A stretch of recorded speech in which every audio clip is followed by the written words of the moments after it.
Iraq और अफगानिस्तान में होने वाली जंगें और गाजा में जारी इजराइल का रवैया ने अमरीकी अवाम पर काफ़ी असर डाला है। टेलीविजन पर दिखाई जाने वाली ये फुटेज अमरीकनों के जहनों पर असर डाल रही है।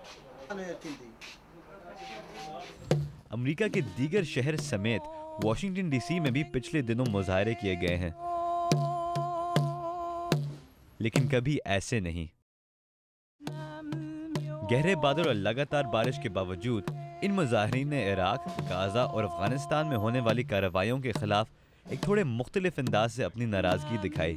सफ़ेद मास्क यानी निकाब पहनकर इन मुजाहिरीन ने वाशिंगटन डीसी के कैपिटल बिल्डिंग के इर्द गिर्द एहतजाज किया।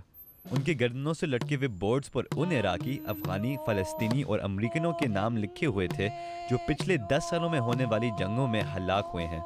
मुजाहिरीन में शिरकत एक शख्स ने इस अलामत के बारे में बताया। ये मास्क हम अमरीकी जंगों में हलाक होने वालों की याददाश्त में पहन रहे हैं। इसको हम मार्च ऑफ द डेड कहते हैं। ये हलाक होने वालों के भूत हैं जो अमरीकी कांग्रेस के सियासतदानों का पीछा करेंगे। उन्होंने इन जंगों के लिए वोट किया है और ये इन भूतों के जिम्मेदार हैं।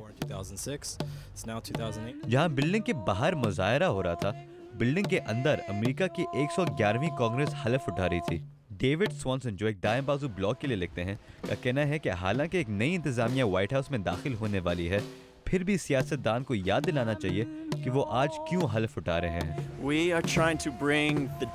असल में अमरीकी कांग्रेस में जो सियासतदान हैं वो इस तशद्दुद को देख नहीं सकते। वो इन जंगों से दूर होते हैं। अगर वाशिंगटन डीसी में उतने ही लोग हलाक हुए होते जितने आज इराक में हो रहे हैं तो व्हाइट हाउस और कांग्रेस में एक हंगामा मच जाता। नई इंतजामिया के आने के बावजूद ये जंगें अभी तक चल रही हैं।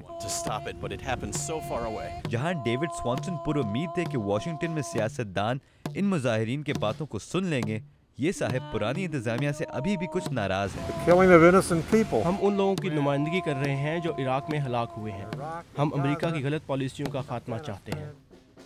इस मास्क के पीछे से लोग कह रहे हैं कि अमेरिका और इजराइल को अपनी तमाम जंगें रोक देनी चाहिए और तशद्दुद की बजाय अमन फैलाना चाहिए। अब देखना होगा कि अमेरिकी कांग्रेस इनकी बात किस हद तक सुनती है। रज़ा नकवी, उर्दू VOA, वाशिंगटन।